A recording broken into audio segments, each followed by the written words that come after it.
যুধিষ্ঠির যখন মার্কেন্ডেয়কে জিজ্ঞাসা করেন যে এমন কোন মহিলা আছে কিনা যার ভক্তি দ্রৌপদীর সাথে মিলে যায়, মার্কেন্ডেয় গল্পটির বিশ্লেষণ করে বললেন যে হ্যাঁ আছে। তারা হলেন সাবিত্রী এবং সত্যবানের গল্প। এই গল্পটি এখন দেখতে পাওয়া যায় মহাভারতের বন পর্বে। কি ছিল সেই কাহিনী, কে বা ছিল সাবিত্রী এবং সত্যবান, সবই জানবো আজকে আমরা এই ভিডিওটির সাহায্যে। চলুন তবে আজকের ভিডিওটিও প্রতিদিনের মতন শুরু করা যাক। হিন্দু পৌরাণিক কথা মতে বেদমাতা গায়ত্রী, মৎস্য পুরাণ মতে ইনি দুই ভাগে বিভক্ত হয়ে নারী ও পুরুষের রূপ লাভ করেন। তার নারী রূপী সাবিত্রী নামে পরিচিত। ইনি সরস্বতী, গায়ত্রী, ব্রাহ্মণী নামে পরিচিতা। অন্য অর্থে যা হতে সর্বলোকের সৃষ্টি হয় তাকেই সবিতা বলে।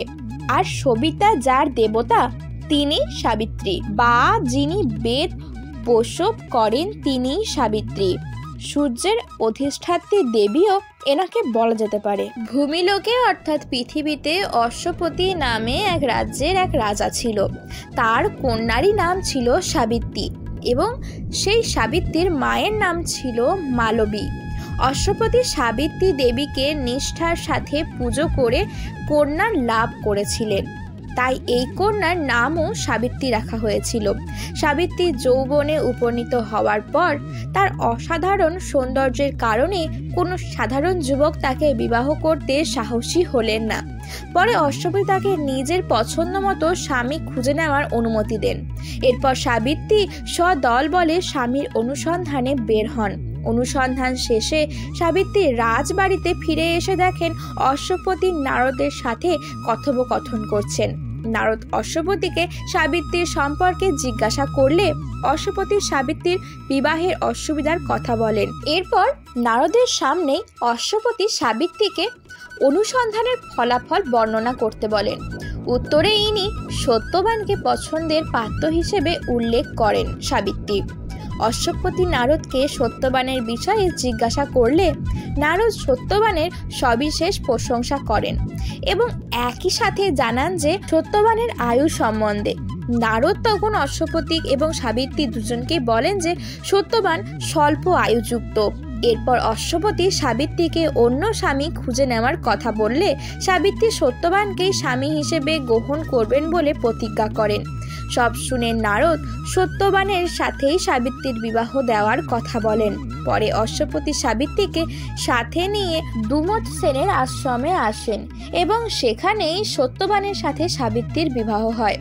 বিবাহের 1 বৎসর পরই সত্যবানের মৃত্যুর দিন উপস্থিত হয়।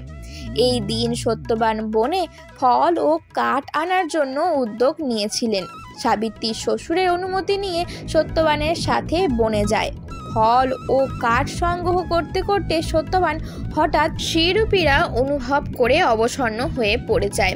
পরে সাবিত্রী সত্যবানের মাথা কোলে তুলে নিয়ে অপেক্ষা করতে লাগলেন। কিছুক্ষণ পর সাবিত্রী রক্তবস্ত্র পরিহিত বিরাটাকার এক ভয়ঙ্কর পুরুষকে সত্যবানের পাশে দেখতে পেলেন। সাবিত্রী জিজ্ঞাসা করে জানতে পারেন যে তিনিই যম, সত্যবান পুণ্যবান। এবং সাবিত্রীর প্রতিব্যতা বলে যমদূতের পরিবর্তে যম নিজেই এসেছেন। এরপর সত্যবানকে পাশবদ্ধ করে যমকে দক্ষিণ দিকে যেতে দেখে সাবিত্রী যমের অনুসরণ করে অগ্রসর হন। যম তাকে অনুসরণ না করে ফিরে যেতে বলে, কিন্তু সাবিত্রী স্তব দ্বারা যমকে সন্তুষ্ট করলে যম তাকে স্বামীর জীবন ছাড়া অন্য যে কোনো বর প্রার্থনা করতে বলেন। সাবিত্রী যমের কাছ থেকে প্রথম বর প্রার্থনা করে বর পান, কিন্তু সাবিত্রী তার পরেও যমকে অনুসরণ করে যেতে বিরত হলেন না। যম সাবিত্রীকে থামানোর জন্য 5 বার বর দেন। চতুর্থ বরদানের পর যম সত্যবানের প্রাণ ফিরিয়ে দিতে বাধ্য হন এবং পঞ্চম বরে সত্যবানের প্রাণ ফিরিয়ে দিলে সাবিত্রী যমের অনুসরণ করা থেকে বিরত হন। এদিকে সত্যবান ছিলেন শাল্ক দেশের রাজা দুমত সেনের ঔরসে তার স্ত্রী শৈবার গর্ভে জন্মগ্রহণ করা একজন পুত্র। ঘটনাক্রমে দুমত সেন অন্ধ হয়ে গেলে তার শত্রুরা তাকে রাজ্যচ্যুত করেন, ফলে ইনি সপরিবারে বনবাসী হয়ে যান। এই সময় সত্যবান স্বস্তিক তপস্যা করতে থাকেন। সত্যবানও মাতা পিতার সেবা করে তাপসের জীবনযাপন করতেন। সাবিত্রী যমের থেকে পাওয়া প্রথম 5টি বর ছিল তার শ্বশুরের অন্ধত্ব দূর হওয়ার বর, দ্বিতীয় ছিল তার শ্বশুরের রাজ্য লাভ প্রার্থনা, তৃতীয় ছিল সাবিত্রীর পিতার শতপুত্র লাভ প্রার্থনা, চতুর্থ বর ছিল সত্যবানের ঔরসে সাবিত্রীর শতপুত্র প্রার্থনা, পঞ্চম বর ছিল সত্যবানকে জীবিত হওয়া। এইভাবে যম সত্যবানকে মুক্ত করে দেন এবং সাবিত্রী আশীর্বাদ করে তাকে বিদায় দেন। এরপর সাবিত্রী সত্যবানের অচেতন শরীরের কাছে এসে তার মাথা কোলে তুলে নিয়ে বসেন। পরে সত্যবানের সংজ্ঞা ফিরে এলে উভয়েই আশ্রমে ফিরে যান। যমের আশীর্বাদে দুমত সেনের চক্ষু ও রাজ্য লাভ এবং অশ্বপতির শতপুত্রও লাভ হয়। রাধে রাধে। গল্পটি ভালো লাগলে লাইক, শেয়ার এবং সাবস্ক্রাইব করে দেবেন।